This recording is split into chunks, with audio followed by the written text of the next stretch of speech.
So I got a comment on a video in reference to job loss and credit, and I'll read it really quick.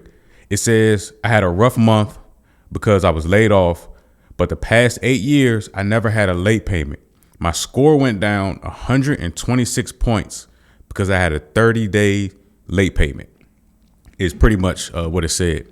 There are certain things that you can do to avoid this happening to you if you lose your job and you have no money in the bank to cover this. So for those that haven't been here a long time, I actually used to have a job about 10 years ago. I lost my job, and I wish that I would have known the things that I'm going to mention in this video that can actually save you from harming your credit if you have job loss or if your income takes a hit. Now, the first thing, and with this first thing, this is actually why home ownership is very important. So this first tactic or strategy that you can use applies to mortgages and it applies to car loans. Okay. So if you lose your job and you can't make your next car payment and you can't make your next mortgage payment, what you can do is call the creditor. Now, never tell them that you lost your job. You are going to ask for something called a loan extension. Now, what is a loan extension? That is when they move your next payment to the end of the loan. Okay. So therefore you can miss that next payment. Now, what is the effect of this? Like, how exactly does this work? They will send documentation over to you for you to sign. And what the documentation will say is that they are extending your loan term. So whether it's a car loan or whether it's a mortgage, you are adding an extra month to the end of that term, and it allows you to miss the next payment. Okay. Now, how does this affect your credit? Essentially, nothing will happen to your credit, but you know how you have your credit report and it will say, January, February, March, and it'll have like a green check, like check, paid, check. It would just have nothing under that month that is skipped. And again, this works for car payments, and it also works with mortgages. Now, normally with most loan services and lenders, they will only allow you to do 3 of these per year. So it's not just, 3 times, it's 3 months per year normally. Now, they may make some exceptions because most lenders, whether it's cars or whether it's homes, don't want the property back. They don't want the car back because, then now it's on their books and they could take a loss on it. They rather you just, do the extension and figure out what it is that you can do or what it is that you're going to do to, catch up on the payments. Now, you will accrue more interest, but it will not impact your credit negatively.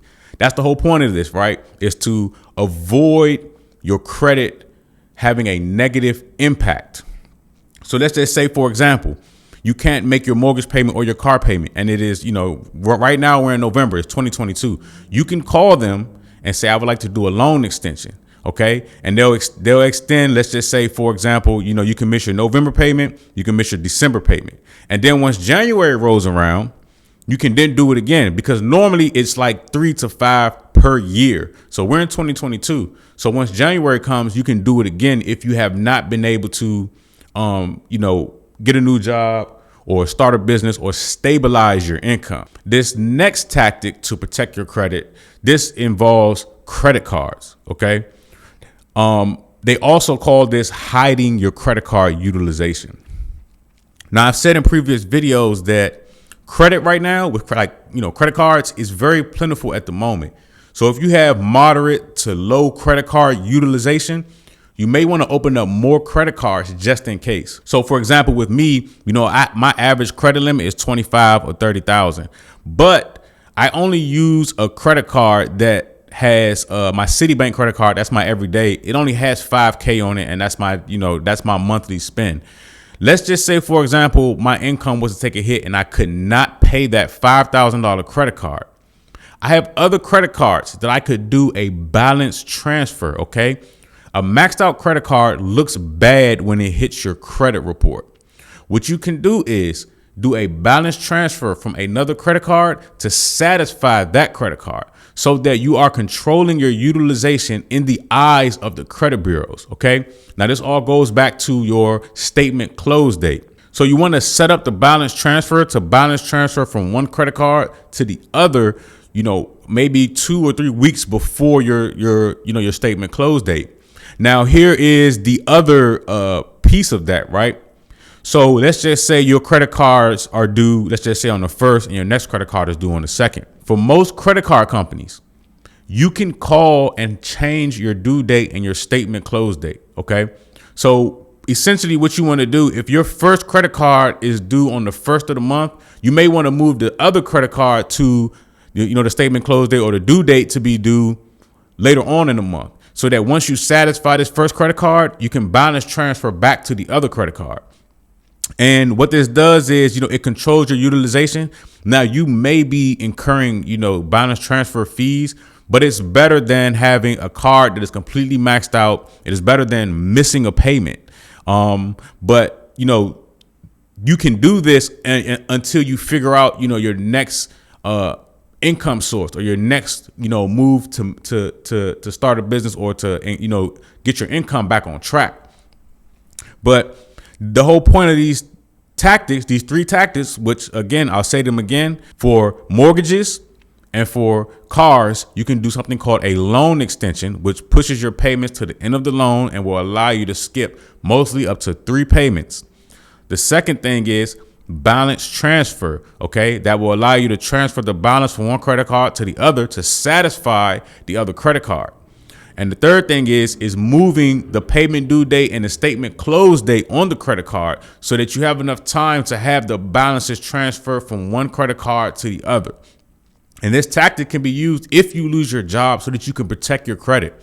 When I lost my job, I didn't know any of this stuff. So I ended up getting hit 30 days late on the mortgage. I ended up getting hit 30 days late, on the car. And this was before I became financially savvy. Now, I haven't had a job in 10 years, but had I known these things, then I wouldn't have messed up my credit, over 10 years ago. So I just wanted to just bring you all these ideas so that if you do lose your job, you do not have to take a hit on your credit. You can use these tactics to kind of, it's kicking the can down the road, but it's giving you time, kind of some peace of mind, get to the next thing and create that source of income that way you can start, paying these things and getting back up to speed, and you won't take a loss on your credit. Now, just to mention this, I know some people are going to ask, will doing, for example, the loan extension really negatively affect you? Now, a loan extension can affect you if, for example, let's just say you're in a 6-figure car club, right? You buy cars that are in the 6-figure range, and you do a loan extension, and then once you get back on your feet, you try and go and buy another 6-figure car. They're going to look at that. They're going to be able to see that loan extension. If it's like a Honda or a Toyota or something, it's totally different. Those are lower end cars.